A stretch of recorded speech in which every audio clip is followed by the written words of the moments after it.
Lalasy tovovavy ankafaliana trano no iarabanantsika rehetra izay tsy misaraka aminay eto amin'ny Real TV ho amin'ity alina ity ary isaorantsika ny namana mpanao gazety mendrika Razafy Ratsima itony izay tapany voalohany ny fampalalambavao zay eto kosa dia irarina ny anaranao ny tapany faharoa dia ny fandarana l'invité du jour mazava ho azy araka ny efa nampifantarina antsika tao anatin'ny bande annonce na ny fampafantarana mialoha fa ovahintsika ho amin'ity alina ity ny loholon'ny Madagasikara Andriamatoa Lina Andriamandavy 7 izay arabaiko sady manasanao androsa tanaty efitrano tompo.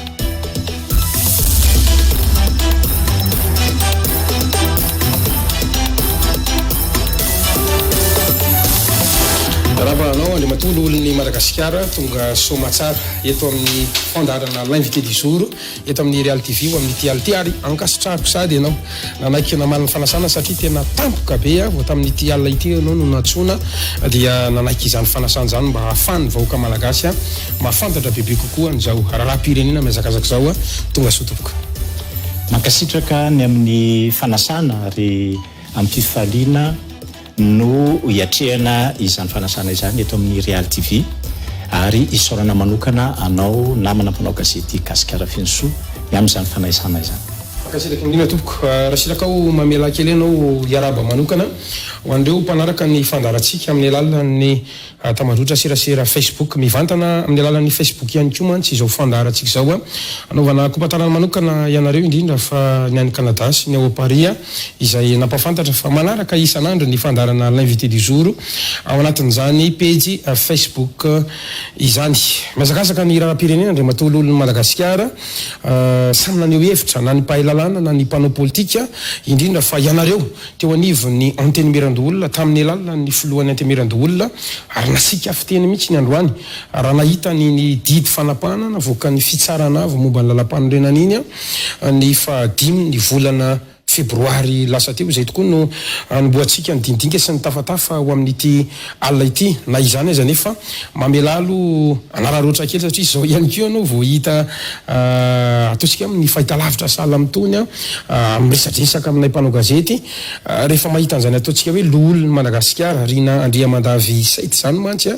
dia tsarona foana ny resaka Bianco ny resaka Torabato ny resaka hoe mercenaire ny resaka hoe nandaka vavady zany rehetrarehetra zany anisan'ny tsikera mamaivay nazo an'izany loholon'ny Madagasikara Rina Andriamandavy zany ka ankehitriny ianao vahiny fandarana l'invité du jour inona mba azonao avaly makasika an'ireny tsikera ireny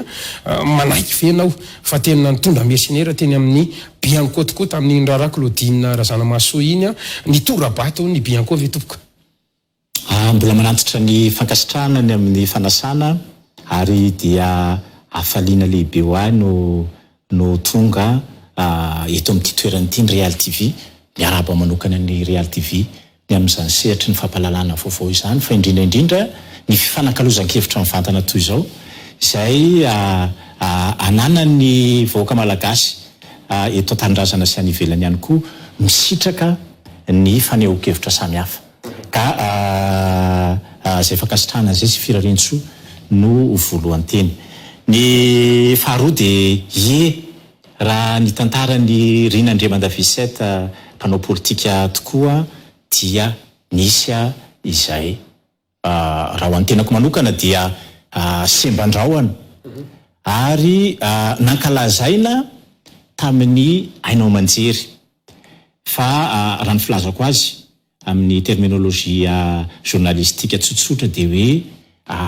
effet médiatique ireny izany hoe zavatra tsy nitranga tsy toe-tsaina nananana akory ny tenako no manamafy sy milaza an'izany izany fanosiosena ny lalàna izany tsy fankatoavana androm-panjakana na institution de la république na ataoko hoe organe constitutionnel na ihany koa mpifindrindraindrindra amin'izany promaleo-tena miady amin'ny kolokolo izany izay asandratroavo ny antom-pisiny izany satria ny kolikoly dia aretina mikika malagasy noho izany androany angamba hatramin'izay zay vao mba nahazo sehatra tamin'ny Ainao Manjery ny laza ny hevitro ny amin'izany. Tsotra ny hevitro tsy nisy ny fitorahana bianco ary tsy nisy ny fanimbazimbana ny brao izay miady amin'ny kolikoly nataoko. Porofon'izany de zao ary ny tenako dia nandroso fanadiadiana mihitsy na nytany mivantana mihitsy ireo mpiaramiasa tao amin'ny bianco hoe misy fitoriana na atao hoe toy izany ve mikasika an'izany satria nanantanteraka an'izany fandikan-dalàna zany Rinandriamanitra Visety dia namaly zareo fa tena tsisy anisan'ny voizina tamin'ny ana manjery mantsy ny hoe antsoina any amin'ny branche gendarmerie ny fiadanana fa tsy mety tonga zay tena mifanohitra amin'ny etika ny Rinandriamanitra Visety zany. Maro be teny tsaroko tamin'iny ary ny tena mbola mpanao gazety mpanao fanadiadiana an-kianja tamin'ireny fotoan'ireny tsy nikaramainao ve reny olona reny nanaraka anao teny Andriamatolo olo Madagasikara. Raha tena tsy nisy ny zava-nisy marina tamin'ny fotoan'androny dia amin'ny fitanana vonjomaika an'olona atao famitorana toy ireny mantsy na ny atao hoe carte à vue dia misy fepetra voalazan'ny lalàna 700 ora eo izy ireny zay azo tovanana raha ohatra ka mangataka any amin'ny mpampanohy lalàna na ny procureur de la république ny mpanao famitorana. Ka inona zany natongavany lolo Madagasikara Rinandriamanitra Visety teny zany raha marina zany. Zany hoe ny tena natongavana tiana dia fanotronana. Malaiky loha ianao fa teny ianao. Teny anay. Ary tsy zarery fa ny olona rehetra zay nanana rohim-pihavanana toy ny havana ny namana ny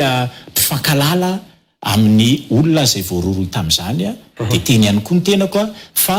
raha ny filazako azy zany dia tao anatina ady politika sy ady mediatika no nanararotana nanantotoana ny mpanao politika Rinandriamanitra Visety zay efa olona tamin'izany fotoana zany amarimoketona zany fa tsy nisy ary tsy mitombo ary ihany koa tsy nisy izany raha-raha-pitsarana momba mikasika an'izany zavatra izany. Ararotana ihany koa amaranako izay ataontsika hoe tsitsatsetsa tsy aritra izay fitondrana Andry Rajoelina tsika amin'izao fotoana izao izao aiza ny toeran'ny Rinandriamanitra Visety satria na tianao aloha na tsy tianao efa tazako ianao mpanao gazety ny tena tamin'izany jeune team ianao dia nisy fotoana ihany koa ianao to TGV tsy TGV ary SVM ihany koa ianao mbola tazako tetsy amin'ny kongresy farany tetsy Andraharo amin'izao fotoana izao mbola SVM avy ianao sa anisany tsika rain'ny olona anao ihany koa manko ty fivadivadiana palitao ty misy milaza mihitsy hoe caméléon mihitsy zany Rinandriamanitra Visety zany ny azonao avaly tompoko. Zany hoe raha ny lalana nodiavin'ny Rinandriamanitra Visety ny amin'ny lalam-piainana ara-politika dia roa ihany. Jeune team dia HVM ankehitriny. Jeune team, ny jeune team moa zany araka ny mahanarana ma jeune team zay dia toerana fizarana izany tanora mbola tsy de tena manana ny atao hoe fahamatorana ara-politika ny tanora fa mianatra ary ny velona tamin'izany atao hoe fandratona traikefa ny amin'izany politika izany. Fatazatazana ihany ianao tamin'ny fotoan'andro ny Teza Mita io le razako hoe TGV sa tsy TGV inona le nataonao tamin'iny ny zavatra tsy pihana dia jeune team mandany maraka ravalimana ianao tena jeune team mihitsy ka arana ny raharaham-pirenena inona ny fizotry ny raharaham-pirenena team teo amin'ny fitondrana ary nisy ny Teza Mita. Ny tsara homariana dia Rinandriamanitra Visety mbola tsy TGV mihitsy fa saingy izao aza dino fa nisy fiaraha-mitantana tao amin'ny Teza Mita ary tamin'ny amin'izany mahatima zany indrindra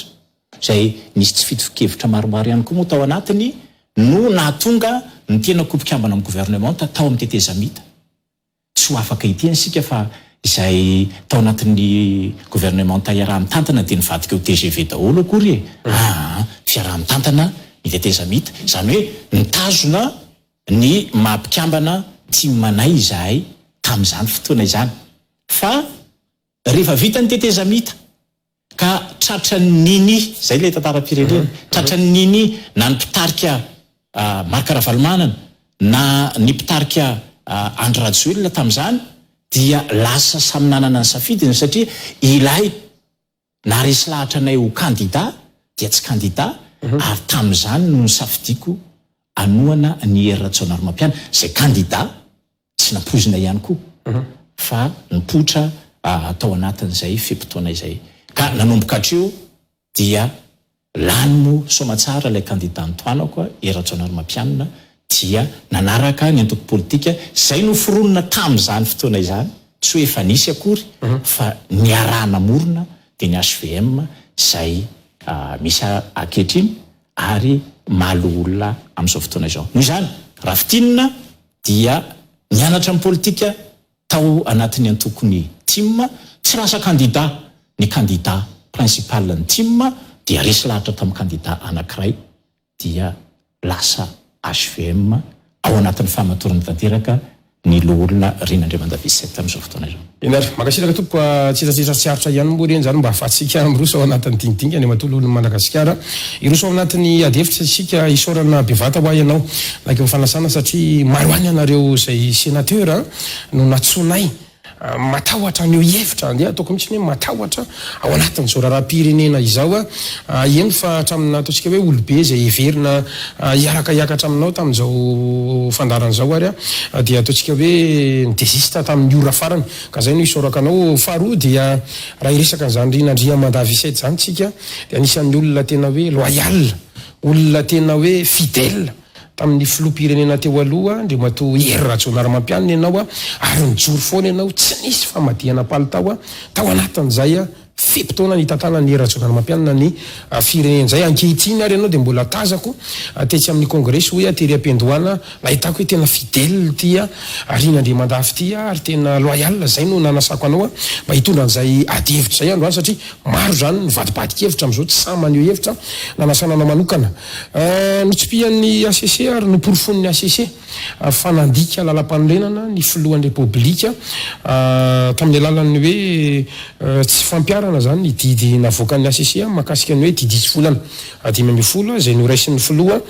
nefa tsy nalefa teny amin'ny antemeram-pirenena sy teny aminareo antemeran-doholona ny volavolan-dalàna zay ampandaniana zany tamin'ny taona 20 sy 20 iny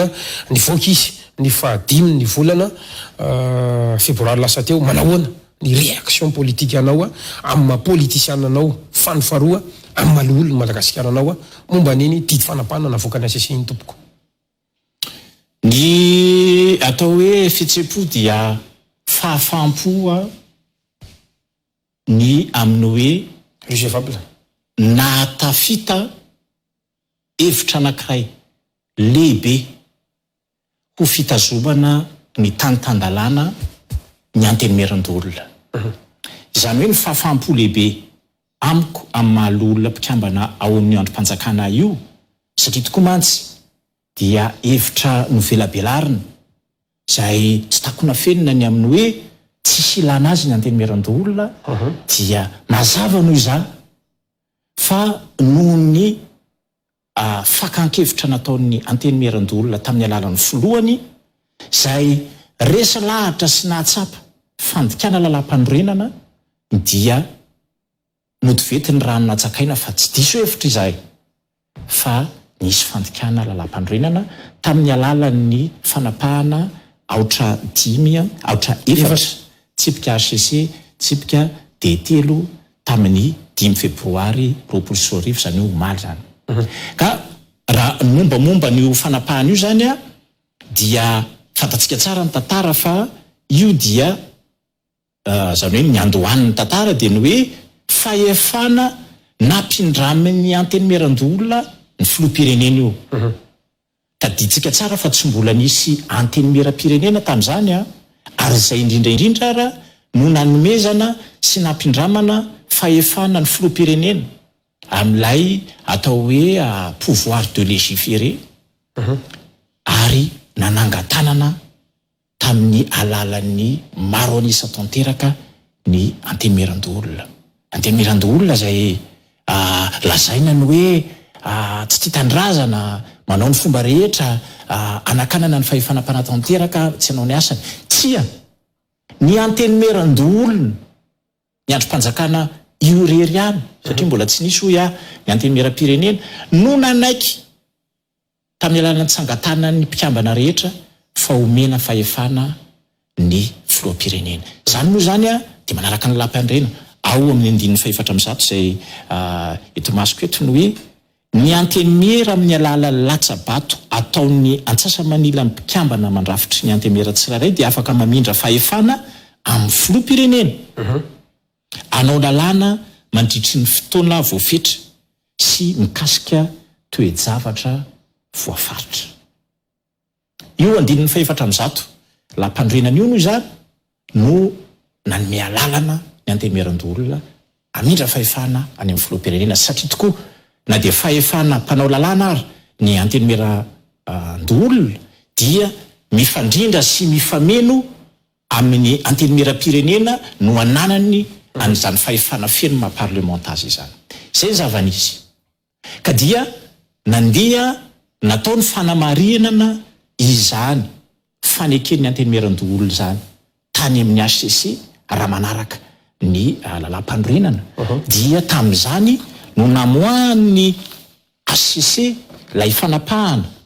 laharana 5 HCC par de telo tamin'ny 3 febroary 2024. Fa izay tiako indrindra omariana mikasika an'izany fanapahana zany dia hoy ny HCC tamin'izay raha fitina amin'ny ambangovango no hoe ekena ny fanomezam-pahefana omeny antenimieran-doolona amin'ny filoham-pirenena andray itsyvolana satria mbola tsy feno ny parlementa fa kosa any amin'ny 9 ilay fanapahana dia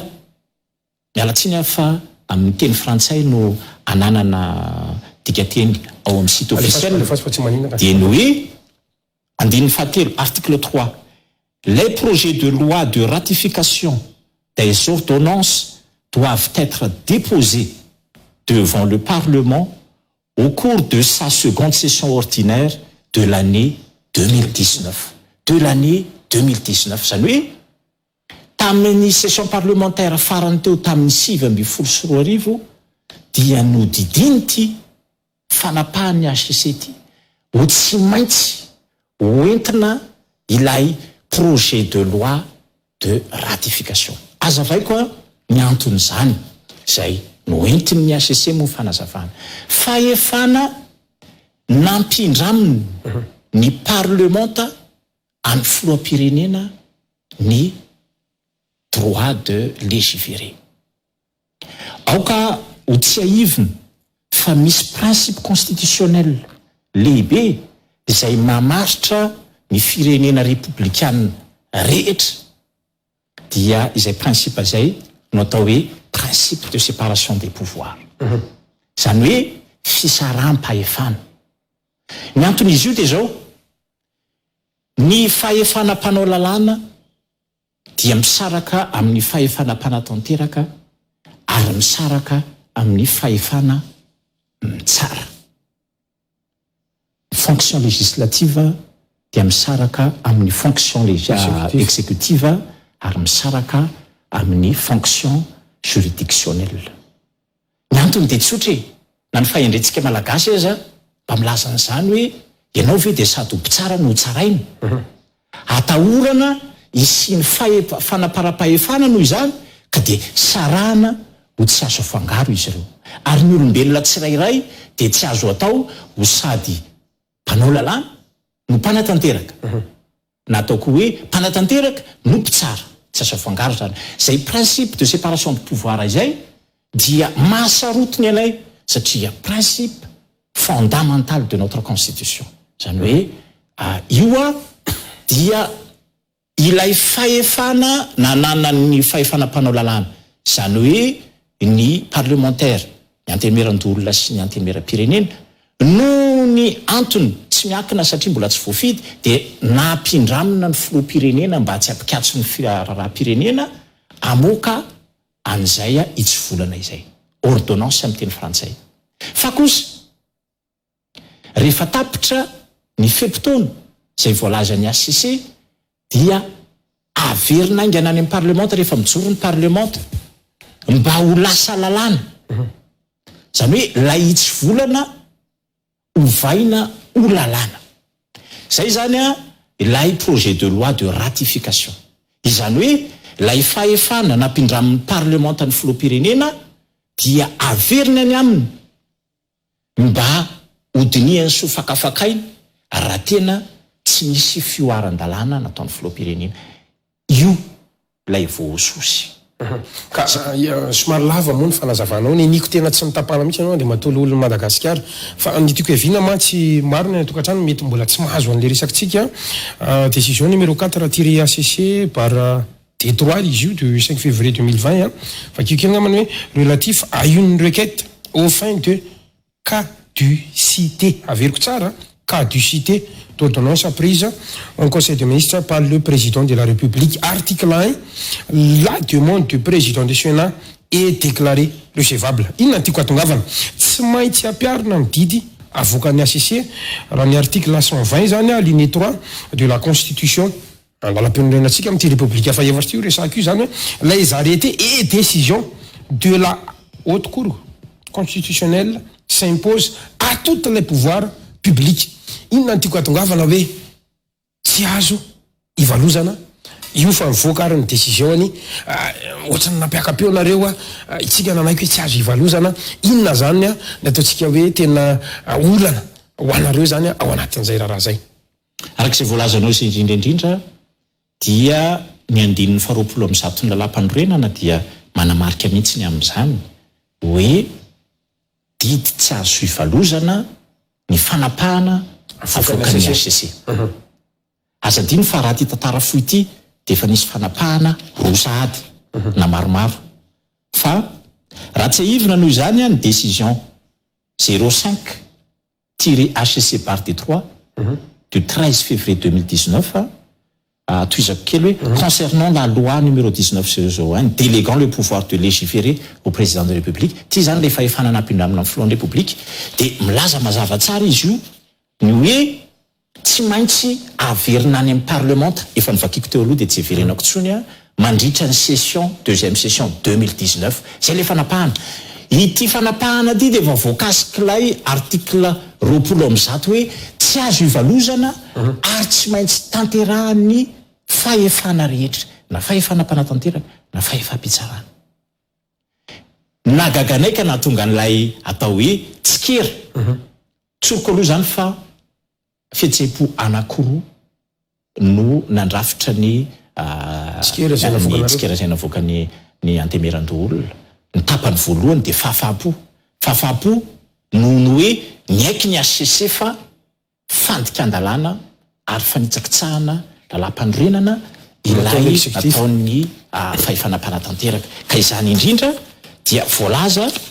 ato amin'ny article 2 an'ilay didy. Le gouvernement régularise le dépôt des projets de loi de ratification au cours de la prochaine session parlementaire. Dia toy izany hoe sous peine de caducité des ordonnances prises par le président de la République en 2019. Roa io fehezanteny io. Ny anankiray zany dia milaza hoe le gouvernement régularise. Régularisation zany dia fanetsemana ny banga. Acte de rattrapage io zany. Zany hoe niaiky na ny fitsarana avy momba lalam-panorenana dia manamafy fa tsy maintsy ametraka projet de loi de ratification araka ny fanakianana zay nataon'ny Sénat. Nahazo rariny noho izany ny Sénat ary no porofoiny ity itsy volana ity ty fanapahana ity noho izany fa tena nisy ny fanitsahana ny lalam-panorenana. Lalam-panorenana satria voalaza ny article 120 araka ny voalaza teo fa ny fanapahana rehetra dia tsy maintsy tanterahana ary didy tsy azo ivalozana. Ka zay ny tapany voalohany. Ary ny faharoa dia milaza hoe sous peine de caducité des ordonnances prises par le président de la République. Izany hoe mbola novalininy haute cour constitutionnelle ihany koa ny fangatahany antemeran-doolona ny amin'ny hoe tokony ho caduc ny ordonnance. Dia novaliny hoe sous peine de caducité raha ohatra ka tsy mahatanteraka ny fepetra zay voalaza ato. Fa zay lay tapany ny sy ny fahafampo fa ny tapany tsy nahafapo ary itsikirainay mafy ny fitsarana avy momba lalam-pandrorinana dia nyzao ny hoe fa maninona re tany amin'ny didy tsy azo ivalozana fanapahana aotra 5 tamin'ny 740 dia milaza ianareo fa tsy maintsy tanterahana tamin'ny 740 dia ato indray nareo milaza hoe tanterahana amin'ny prochaine session du parlement. Zany hoe niova hevitra ny fitsarana avy momba ny lalam-pandrorenana ary izy ihany noho izany no manambara ny didy izay navokany ho azo ivalozana indray noho izany, azo vaina indray noho izany, azo tsy tanterahana indray noho izany. Zay fifanoherana na contradiction amin'ny acte anankiroa nataon'ny HCC zay kosa dia itsikerahanay azy. Aminay noho izany dia mialatsiny amin'ny teny frantsay hatrany vao mbola teknika constituer et consommer les actes du gouvernement. Zany hoe tena mitombona ary raha oharitsika amin'ny fiainana andavanandro dia efa sakafo latsakam-po, zany hoe efa nohanina, efa consommer et efa acte consommer izany. Raha oharina amin'ny fahefa-pitsarana andavanandro dia zao raha ity toetsaina hoentin'ny HCC ty no ampiarina amin'ny fiainana andavanandro dia tsisy antom-pisin'ny fitsarana ary tsisy antom-pisin'ny fonja hitazomana olona voafonja satria tokoa kay ny didim-pitsarana dia azo ovaina soamarinina arakaraka an'izay mapety azy. Ka zay no anameloanay amin'ny tapany faharoa an'ity fanapahan-kevitra na fanapahan'ny HCC ity zay ahitanay an'izay fitonglanana izay. Ka zay mampatonga namantany zany hoe inona zany ny zavatra eritreretinareo na inona ny tianareo atongavana na hoe inona ny tianareo atao. Rehefa inona zany no tsy maintsy tanterahana ny décision any HCC dia rehefa inona tsy tanterahana satria ilay tapany faharoa zay nambaranareo teo fa tsy ekenareo zany dia milaza nareo fa tsy azo tanterahana ny HCC. Rehefa inona ny HCC no ekena, rehefa inona zany ny HCC no tsy ekena, mahitsy le fanontaniako eto. Dia averitsika aminy izay fanontaniana izay. Ka inona ny tianareo atongavana zany fahitanay azy. Manataka hoe hosazina ve ny gouvernement fahefanam-panatanteraka ve? Inona zany ny zavatra tena tianareo atongavana? Tsy fahefanam-panasa azy ny parlement misy ny antenemeran-doolona fa anjaranay sy asanay kosa no manao lalàna sy manara-maso ny fampiarana ny lalàna. Ka zay tsy hiditra amin'ny hoe inona ny tokony fanasaziana fa izao kosa eto izahay dia manipika fa nisy violation grave de la constitution nataon'ny fahefanam-panatanteraka. Grave satria miporte atteinte, zany hoe manotoina an'ity principe de séparation de pouvoir ity. Zany hoe ilay fahefana tokony anana amin'ny parlement dia ininy filohan'ny repoblika ho azy samiriry ka ho ajanony sady ho mpanao lalàna izy amin'ny alalan'ny ordonnance no tsy mila ratification fa mpanatanteraka ihany koa izy. Fa tianao marihana fa na dia any amin'ny régime monarchika azy,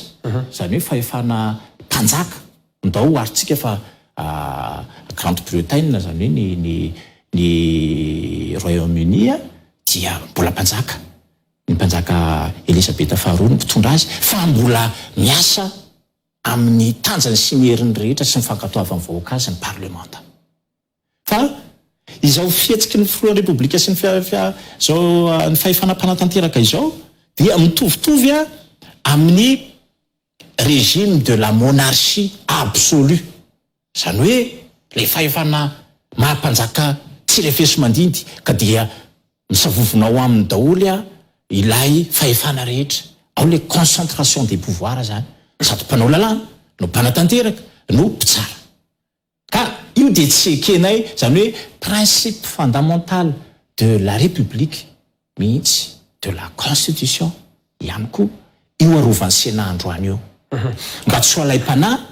ny mpanatanteraka fa indrindra ny filohan'ny repoblika ny amin'ny hoe za zay lalàna tiako no ataoko amin'ny alalan'itsy volana dia ampiariko amin'ny fotoana zay itiavako azy. Ka na dia efa miteny azy ny fitsarana avy mombalam-panorenana zay gardien de la constitution dia mbola tsy horaraiko ihany koa fa zay tiako ny ataoko. Zay zany comportement de la monarchie absolue zay no tokony tsy hisy eto amin'ny tany sy ny fanjakana satria république Madagascar. Ka izay fanazavanao zay mihitsy no mahatonga na miteny manao hoe nasisi zany mandidy fa tsy voakasiko caducité io zany hoe manakery. Sonao tsara le tiako atongavana nididitsy volana amin'ny fiainany teto-bolam-panjakana na simpanitsinana ny LFR 2019-05 moa zany sy lay diditsy volana zay nanekena ireo findramam-bola satria tao anatin'izy koa misy an'ilay PIP le projet d'investissement public izay raha sy diso eo amin'ny roa taona eo ny fandraisan'i Madagasikara zay zavatra tafiditra ao anatin'io ny pahay lalàna zay nanambara teo imbiky hery laza fa hoe izy io dia efa lalàna azo ampiarina eto amin'ny firenena zay ordonnance navoakan'ny filoham-pirenena izay ahoana zany ny hevitrareo satria raha miresaka ny atao hoe LFR tsika anatianao aloha na tsy tianao dia voakasikasika ao ihany koa ny antenemeran-doolona zay misy anao satria misy apam-bola izay mamaritra sady ny atao hoe teti-bola entina anatsanterahana fifidianana loholon'i Madagasikara milohan'ny fotoana izy io manahoana ny hevitrareo ny mikasika ny ilay hoe ordonnance anankiroa zay tsy voakasika ny fandidiana nataon'ny fanapahany HCC aloha no hoe tsy mila ratification. Ny anankiray dia mikasika ny LFR loi des finances rectificative ho an'ny taona 2024. Iny dia tsy adiko hevitra. Tsy adiko hevitra za manokana raha ny hevitra satria misy lalàna azo ampitahana anohaniny amin'ny hoe sahala amin'ny ainatsika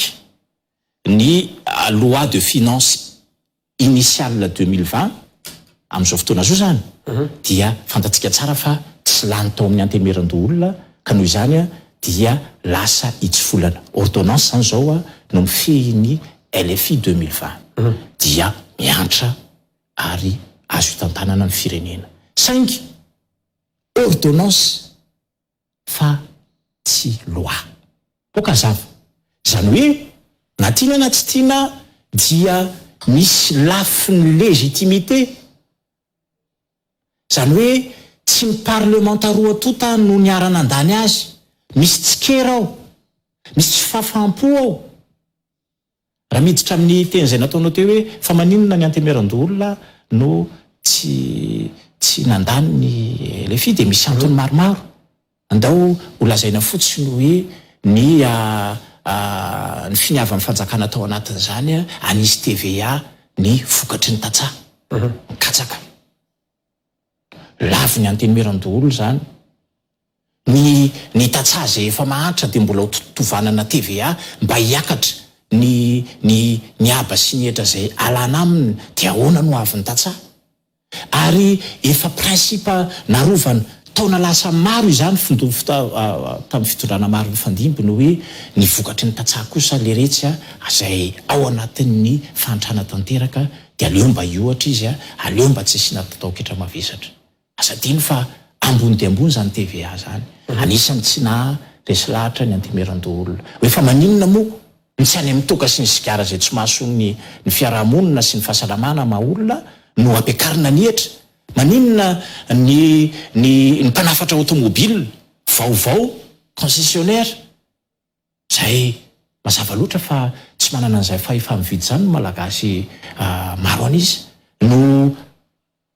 omena atao hoe facilité aza satria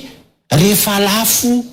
ny fiara vaovao zay amidiny zay izy vao mandohetra. Zany fitsinjovana ny tatsaha malagasy izany. Zany fitsinjovana mpiarabelona zany. Fa indrindra anisan'ny antony anankiray dia nilazana hoe isy ny atao hoe fonds souverain zay 1 milliard 200 millions d'ariary ho an'ny filoham-pirenena. Mazava ny pitsopitsony amin'ny fitantanam-bolam-panjakana fa tokony mazava io ho atao inona ataon'ny filoham-pirenena ahoana ary inona ny ampiasaina azy. Tsisy fa bolonga-bola fotsiny zao ho andeha ho tantanan'ny filoham-pirenena anefa ny sehatr'asa rehetra fampandrosoana dia efa samy manana ny isany tokony any amin'ny ministera. Tsy voazava izy io ary nampametra-panontaniananay ary tsy nylaninay nangatana ifanazavana zay anisany atao tsy zay ny nandany fa antony tsy tafiditra tao ve zany ilay ataontsika hoe teti-bola ho anna élection sénatoriale ve tena tafiditra atao anatin'le antony tsy nandaninareo ve zany satria maro anisany nareo ataontsika hoe SVM ao anatin'io antemerandolo io zay efa vaky moa izy ankehitriny ho resantsika rehefa eo iny de lalatsaina hafa mihitsy hitanay tokoa ny teti-bola anaovana fifidianana fa izay de tsy resy lahatra satria neny tamin'ny fanazavana dia ny hoe fifidianana mpikambana amin'ny antemeran-doolona sy fanovana lalam-panorenana. Ty voalohany dia hitanay tsy mitombona sy mifanoitra amin'ny lalam-panorenana satria amin'ny taona 2024 voatapitra ny mandahan'ny sénateur. Azadiny fa tsy fahefan'ny filoham-pirenena no mandrava na mandroso alohan'ny fotoana ny fifidianana ao anatin'izany antenimiran-doolona zany. Fahefan'ny filoham-pirenena kosa no mandrava ny antenimiram-pirenena raha ilainy zany. Fa ny antenimiran-doolona tsy azo ravana, tsy tafiditra ao anatin'ny asa manandraikitry ny filoham-pirenena izany. Fa raha hitika constitution izy dia mety tsy fantatra zay indrindra. Ka noho izany tsy tokony ho tafiditra ao anatin'ny teti-bola 24 mihitsy ny fifidianana sénatorial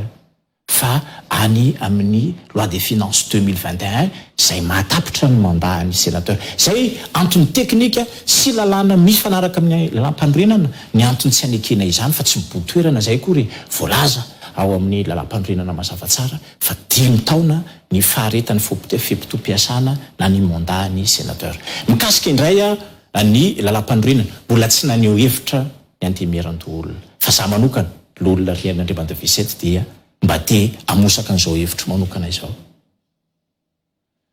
Indro nitondra izao ny filoha Andry Rajoelina. Fa tamin'ity izy no nitantana ny tetezamita izay naharitra nandritry ny 5 taona. Izy dia nanova lalam-panorenana tamin'izany. Nisy fotoana nampikambana amin'ny gouvernemanta tampoka fa tsy nisy na iray minitra akory nanontaniana ny hevitra mikasika an'izany fa volavalam-panovana ny lalam-panorenana avy amin'ny filoham-pirenena sy ny ekipa izay nampanaovany azy io. Nanova lalam-panorenana zany ny filoha Andry Rajoelina. Dia ity indray izy mandat azo lazainao mandat ray ihany satria 5 taona naharetany tantana ny tariny fanjakana dia amin'izao fotoana zao sy filoha-lanim-bahoaka dia hanova lalam-panorenana ihany koa. Na izy ihany ange zany dia misy fifanoherana anaty aminy. Ilay fanovana lalam-panorenana nataony tamin'ny 2024 ange zany no tsapany fa tsy mety ndray androany. Dia izany lalatsaina zany hoe filoha miara-drarava izy sanatria ka anaovana tsapatsapa sy andrana toy izany ny fiainam-pirenena fa indrindra ny lalàna fototra loi fondamentale. Zany hoe zany lalam-panorenana zany ny farafahakeliny raha hitondra fanjakana ianao. Satria ny lalàna be da be misy hiérarchie des normes io fa ny faratampony indrindra zay tokony ho tandroana toy ny anak'Andriamaso dia ny lalam-panorenana. Ka na izany hevitra izany hoe isaky ny tonga eo amin'ny fitantanana firenena zany ny filoha Andry Rajoelina dia hanova constitution dia tsapatsika ho rariny sitsiny raha mba olo hafahay no nanova an'io constitution io no nanao an'io amin'ny endriny izay tsy mahafa-po azy androany dia tsy mahagaga fa izy tena ny any. Ary tao anatin'izany constitution izay hainantsika nataony filoha Andry Rajoelina izany dia izy tsy niteriterena no nametraka ny hoe asiana ny antenimiran-doolona. Dia rehefa nahazo fahefana hafa indray izy aty amin'ny mandany amin'izao fotoana zao dia natao tamin'ny fomba rehetra ny ilazana fa tsy misy ny antenimiran-doolona. So ihany fa nisy ny didy fanapahana androany navoaka ny ACC fa ilaina ny antenimiran-doolona manapoitra ny marina miaro ny fampiarana ny lalam-panorenana. Ka izay mantsy re hevitry ny loholona Rian'Andriamantavisety zay fa za zany miteny aminao fa raha ohatra ka alefa ny fanjakana aloha io élection sénatoriale io fa mahasamilaza aminao fa isy sénateur 20 izy teo raha tsy diso efa iratifie sahady andreo ordonnance ireo amin'ny session anareo manaraka amin'ny volana may ho avy sao ao anatin'izany zavatra rehetrarehetra zany no mampatonga na mametsa-panontaniana hoe samy fahefanam-panao lalàna ihany maninona ianareo anantemeran-doolona no mampiakapeo ankehitriny fa maninona ny antenimera-pirenena tsy andenesapeo mihitsy amin'izao fotoana izao kanefa tsy nantemeran-doolona irery nge no voakasika an'ity ataontsika hoe ratification ty fa eo ihany koa ny antenimera-pirenena zareo nefany dia mangina tanteraka amin'izao ary manaika fanareo irery no mampiakapeo inona ny azonao avaly amin'izany tompoko zay indrindra dia zay fanamarena lehibe nasongatinao zay indrindra no anampiako sy anamariako fa indrindra anamarinako fa tena ilaina eto Madagasikara ny système bicamérisme na bicaméralisme zany hoe ny fisian'ny antenimera-rotota mandrafitry ny parlement mba ho arifanina satria na ny antony dia tsotra inona moa ny kisary misy any antenimera-pirenena zay lazainao fa tsy manohy hevitra sisisisisisy satria mitovy loko amin'ny mpitondram-panatanteraka ny akamaroan'ny mpikambanao dia matahotra ny odiso dia matahotra ny tsy ahazo ny tombontsoa izay tadiaviny dia tenenina hoe fa maninona nareo tsy miaraka-hevitra amin'ny atsika samy fianakaviana anao hoe miray tsokombakomba amin'ny tsy fanaran-dalàna koa ve zany ny antenimera-pirenena zay indrindra alay-panahy mihitsy zay miteny an'izany satria no amarin'ny ACC zao fa marina ny fandikana lalam-pandroenana tamin'ny tsy fanarahan'ny fahefanam-panatanteraka izay voalaza ny fanapahan'ny ACC ka noho izany ny fiarova io tsy azo atao ankery fa rehefa izay ny sary misy ao amin'ny androm-panjakana anankiray dia ilaina ny isiny ny androm-panjakana zay miaro manao balizy mba tsy isiny fioara-pefy ary zay dia manamarina ny firenena rehetra zay manana ny androm-panjakana antenimera-doolona raha mifamadika amin'izay ihany koa hoe ny antenimera-doolona dia mitovy loko amin'ny fitondrana tanteraka dia mba ny antenimera-pirenena no manao ny asany mamerin-doha sanatria misy atao hoe fikipina satria namana ny ao amin'ny mpitantana dia somanelingelina ny fitantana namana sy ny fihinanany namana dia alohantsika mitapy-maso hoe mba tsy atao hoe misara-mianakavy ka eto zany dia manamafy sy manapirofo fa tena ilaina ny système bicamérisme eto Madagasikara na ao anatin'ny antenimera-doolona izahay raha sitrapon'Andriamanitra ka mbola ho lany na tsy ao intsony dia tombotsoa lehibe ho an'ny firenena no arovan'ny Sénat ankehitriny satria tokoa rehefa eo amin'ny fanaovan-dalàna no mibrioka dia tsisy dikany ny fanatanterahana satria raha ny lohany no tonga matsatso ny fiteny dia inona tsony ny asira azy raha ny filoha-pirenena no manitsakitsaka ny lampandroenana ahoana moa no ahafahany miteny ny olo-pirenena ka ilaza fa hiady amin'ny kolokolo izy sy ny sisa lasa hery mpamoretana sisa ny hafaran'ny didy famonjana ny IST sy ny sisa ka moa izy izay natao hofitaratra sy hitarika amin'ny firenena azy tsy manaja lalam-pandroenana sanatriana izany miteny an'izany ianao Rinandriamandavisety tena ohatrany hoe anjely ohatrany hoe mpanara-dalàna tanteraka ty hampatsiahanao kely fa asa raha tsaronao fa mety amin'izao fotoana nareo tsy ao anaty fitondrana fa nareo ihany koa nge efa tao anaty fitondrana tamin'ny fotoanandro ny filoha-pirenena teo aloha Hery Rajaonarimampianina ary asa raha tsaronao fa io ACC zay tsika erainareo amin'izao fotoana izao ihany koa nge miezaka mafy ihany koa nitazona ny filoha-pirenena teo aloha Hery Rajaonarimampianina satria nareo nge anisan'ny voatsikera ihany koa tamina resaka hoe fanitsakitsahana lalam-pandroenana voalanomboka mandaa ny resaka article 54 zany anisan'ny tsikerain'ny olona nareo fa nitazomin'ny ACC teo foana nareo ary tadidio fa anisan'ireny pacte de responsabilité reny androany nefa ohatra mianakindry tena hoe mpahay lalàna manara-dalàna tany-tan-dalàna nareo ao anatin'ny ASVM ny azonao avaly amin'izany tompoko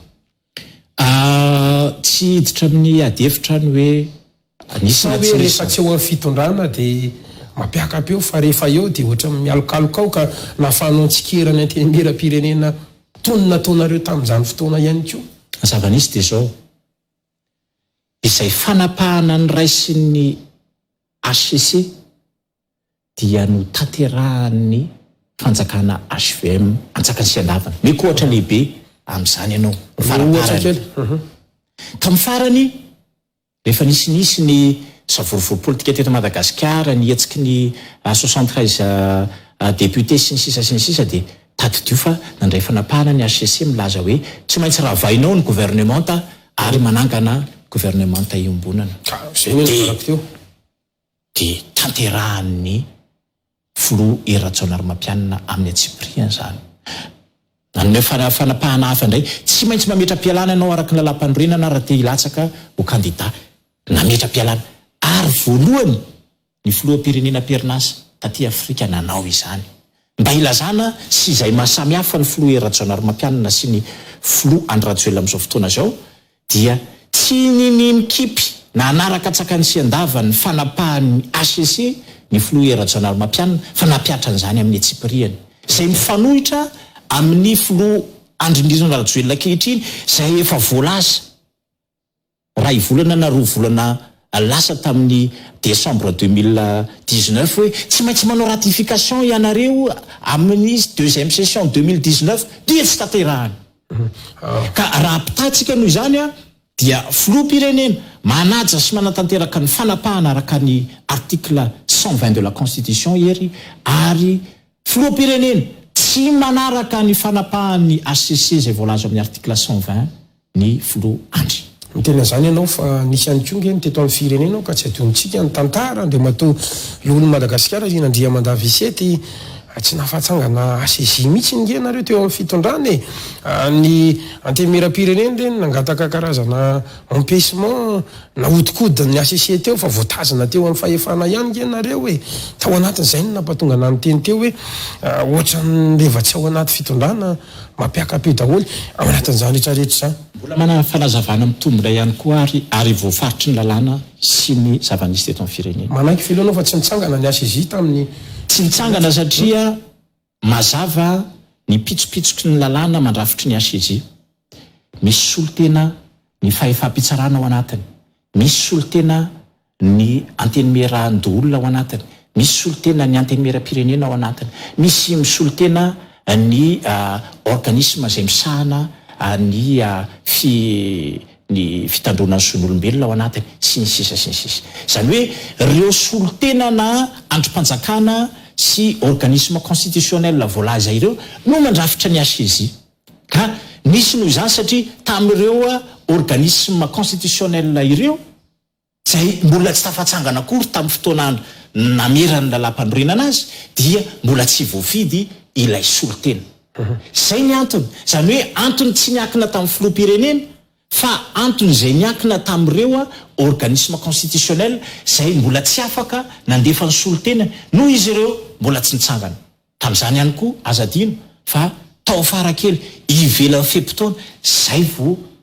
vita ny fifidianana senatorial. Zay zany zay vao afaka hanolotra ny mpihavanao amin'ny HCC. Noho izany dia nohamarin'ny HCC fa antony tsy miankina amin'ny filoham-pirenena satria tokoa raha voafidy daholo sy voatolotra daholo ny solotenan'ireo androm-panjakana sy organisme constitutionnel ireo no tsy nanangana ny HCC ny filoham-pirenena zay dia miankina aminy. Ka noho izany dia tsisy fahadisoan'ny filoham-pirenena Rajaonarimampianina tamin'izany ary ny porofon'ny HCC ka tsisy tokony andeha anomezantsiny azy araka ny lalam-panorenana. Inary mandroso be ny fotoanantsika efa mamaraparantsika maranantsika izay loha hevitra momba niny décision izay navoakan'ny HCC iny io moa misy ny interprétation large misy ihany koa miteny hoe tokony ho strict ny interprétation an'ireny lalàny reny tsika moa ady hevitra neto lazaninato zany aza nefa mba te hanararoatra kely anao ihany ny amin'ny fisinao eto hoe raha ty tany ka tapa-kevitra ny fitondrana fa iroso any ao anatin'izay atao hoe fifidianana lohan'ny Madagasikara alohan'ny fataperan'ny fepotona iasanareo na ny mandahanareo zany manao ahoana ny mety ho hevitra ny olona ry nandria mandavisety tapitra amin'ny 2020 ohatra zany asa mety hoe volana may session farany ho ataonareo ohatra tsy haiko tsy fantatro ny mety ho hevitra fafampotanteraka voalohany aloha ny amin'ny mandat sénatorial izay notiavina. Alaiky venao sa tsy anaiky an'izay fanapahan-kevitra ny fitondrana raha hoe no fifidianana milohan'ny fotoana. Tsy asiako ady hevitra ny amin'iny fa efa nilaza ny hevitra ny amin'ny hoe raha tsy tapitra ny mandat de 5 ans 10 taona izay voafaritry ny lalam-panorenana ho an'ny sénatorial dia mifanohitra amin'ny lalam-panorenana izany fanaovana fifidianana zany ny hevitro mikasika an'iny fa kosa ny mandat izay iainanay amin'izao fotoana zao dia tsy maintsy ho tapitra na ho 2020 na ho 2021 raha araka lalam-panorenana 2021 ka ny toetsaina sy toe-po iainako an'izany dia fahafahampotanteraka aloha satria natsapa fa tsy noho ny tahotra dia nanaiky ny fandikanana lalam-panorenana fa niaro tamin'ny heriko rehetra ny amin'ny hoe ny antom-pisiko mampikambana amin'ny antemeran-dolona dia anao lalàna sy ihany koa anaramaso ny fampiarana ny lalàna ka dia tanteraka izay tanterako ary tanteraky ny antemeran-dolona amin'ny ankapobeny ka fafampo izay ny amin'ny hoe ihany koa hoe hiatrika na tsy hiatrika ny fifidianana manaraka mba ho lany na tsia dia iny moa zany dia miankina tanteraka amin'ny zava-misy izay rosoa kasi mihitsy le fanontaniana mbola ho kandidavy ianao satria ianao moa zany teo tao anatin'ny ataontsika hoe quota présidentiel ihany na tonga anao tao anatin'izany antemeran-dolo zany raha misy ny quota aloha asana ho tafiditra ianao na tsy ho tafiditra raha amin'ity fitondrana andro rajoely ity fa mety mbola ho kandidavy eo ohatra olo Madagasikara zany ndrina mandavy 7 zany ao anatin'izany fifidianana zany raha ny fahitako azy amin'izao aloha dia noho izay voalazako taminao izay hoe fahafampony ny ainako tao anatin'ny ny antemeran-dolona fa indrindra izao fiafarany zao profon'izany zao hiatrehako ny plateautsika androany zao zany hoe manana ny fahafahana ny fahalalako na ny hevitra na dia misy aza ny sakatsakana sy ny fampitahorana dia intia anompo ny fireneko amin'ny alalan'ny antemeran-dolona ka indray dia mbola miakina amin'ny fijereko ny fisotran'ny filalaram-pirenena satria za dia resy lahatra fa mbola ilaina ny système bicamélisme eto Madagasikara zany hoe tokony androm-panjakana anankiroa miara-manao lalàna mba mifanoro sy atao hoe mifampiaro mba tsy isiany fioara-pefy na ny tsindritsindry avy amin'ny exécutif ny tia mpamarana na tia nararosa kely satria nisy vaovao izay henoko ihany ohatra ny tao voafidy ho président an'le commission manokana ianao commission spéciale en charge de l'immunité parlementaire ianao hatramin'ny nampanao gazety moa raha ny fahalalako ny teto Madagasikara aloha ohatra ny commission vaovao izy io tao amin'ny antenemeran-dolona tao mba tia nararotra kely ihany satria mariny tsy mahafantatra an'izany raha sitraka ao matolo olon'ny Madagasikara ity ampiandohana aloha inona aloha tia atao hoe immunité parlementaire satria maheno an'izany zay ary misy ihany koa parlementaire tsy mahafantatra ny atao hoe immunité parlementaire ka raha isika dia hoe tsy maty manota ave nareo parlementaire tony andriamato alohan'ny Madagasikara rehefa voavalinao zay dia itiako idirana hoe inona mariny ity commission ity ary inona ny asan'izy io izay mafoloanao zay commission manokan'izay raha sitraka ao tompoko misaotra anao zay tokoa moa zany no andraikitra nomeny ny namana lo olona rehetra satria lany tao anatin'ny fifidianana ny tenako ho filopitarika an'izany commission manokana izany ny anaran'ny commission moa zany dia izay ny hoe commission spéciale en charge de l'immunité parlementaire au Sénat zany hoe inona ny immunité parlementaire izy io dia voalaza ao amin'ny lalàna fototra ao amin'ny constitution ao amin'ny andininy fa 7 izay eo aminao so azonao vakina kely tia ambany masoko ty le izy zay azoko ifampizarana mba tsy isy ny dia ny hoe ny andininy fa 7 lalam-panorenana tsy misy solombavam-bahoaka satria moa izy tia dia ampiarina amin'ny solombavam-bahoaka sy ny Sénat dia hoe tsy misy solombavam-bahoaka na lo olona na dia iray azo enjehiny karohiny samborina tananapontsa na tsaraina noho ny hevitra naposany na latsabato nataony teo ampanaovina ny asany dia mbola misy andininy faharoa tsy misy solombavam-bahoaka na lo olona na dia iray azo enjehina sy samborina noho ny eloka bevava na eloka tsotra mandritra ny fotoam-pivoriana raha tsy nahazahoana alalana tamin'ny antenimera raha tsy hoe tratrambody omby ajaniko hoe fa lavalava ny fanazavana fa izao le izy ny fahefanam-panao lalàna dia fototry ny repoblika zany adidy lehibe zany amin'ny fiteny frantsay le hoe attribution d'être législateur mpanao lalàna arovany lalam-panorenana noho izany ireo parlementaire ireo mba tsy hiaran'ny herisetra sy ny tsindritsindry fa indrindrandrindra tsindritsindry raha sanatria misy manapa-pahefana ara-pitsarana. Alaiko ohatra amin'ny fiainana andavanandro. Sahala amin'izao ataoko androany izao. Androany zany dia miaro ny fampiarana lalam-panorenana ny hoe tsy azo atao zany ordonnance présidentielle zany tsy maintsy hoentina ho ratifiena eo amin'ny parlementa izay nampindrana ny fahefana. Ka raha ohatra moa zany ako amin'izao mampanao lalàna zao dia ampitahorina hoe amoana IST ianao ho samboriny ianao okadrainy ianao raha vao manao lalàna tsy mifanaraka amin'ny sitraponay mpitondra fanjakana na hoe mpanatanteraka dia zavatoza satria azo intimidena noho izany ny mpanao lalàna ka lasa hiborioka noho ny tahotra sy ny teritery any amin'ny lalàna zay tsy mahasoa. Ka zay moa tonga lamanontany hoe tsy maty manota ve zany ny parlementaire zay fanazavako lava dia lava zay zany hoe arovana lay mpanao lalàna mba tsy hiaran'ny eritreritra amin'ny endriny fitsarana indrindraindrindra ka hoe ho ampitahorina ho gadraina. Ny fomba filaza matetika eny amin'ny fiarahamonina moa dia hoe amoronana ny dossier. Dia raha ataontsika hoe fanjakana mpanatanteraka ohatra ny tsy mahazoazo an'ilay lalàna dia hoe amoronana dossier anao dia gadraina satria député satria sénateur dia zay no hiarovany lalam-panorenana azy hoe tsy azo samborina izy mandritra ny fotoam-piasana. Ao anaty session ve izy io sa ivelan'ny session mbola mipetraka foana zay immunité zay? Izy anankiroa. Ao anatin'ny session izy dia tsy azo samborina na arahana ara-pitsarana fa ivelan'ny session ihany koa raha tsy efa nahazahoana lalana tamin'ny braony antenimera zany hoe ity faharoa kosa zany hoe ivelan'ny session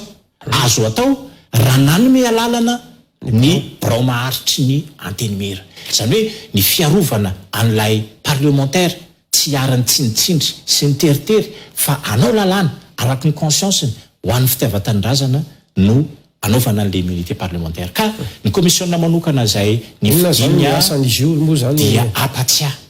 apatsiahy foana ihany ny hoe izahay dia tokony arovana lalam-panorenana ary mampatsiahy ny tany amamonina rehetra, ny fahefana rehetra zay tsy miditra mihitsy ao anatin'ny fifangaroana fahefana izany ary tsy ny commissionna kory no mandidiny hoe tsy azo gadraina ny reto olona ireto na nytoy izany fa mampatsiahy ny hoe ny immunité parlementaire kosa dia sofototra arovana lalam-panorenana mba tsy sy ny teritery amin'ny mpanao lalàna. Ka eto ako dia manararoatra na dia commissionna manokana ara miaro ny immunité parlementaire any amin'ny Sénat. Pikambanao anatin'izy io any Amatolo olo? Eo amin'ny 30 eo zay pikambanao anatiny ary olom-bo fidy daholo no mandrafitra azy. Ka manana an'io ihany koa commissionna manokana io ny antenimera-pirenena fa amin'ny parlementaire anay dia amin'ny tenako manokana dia manararoatra azy ao manamafy ambava aloha zany eto ny hoe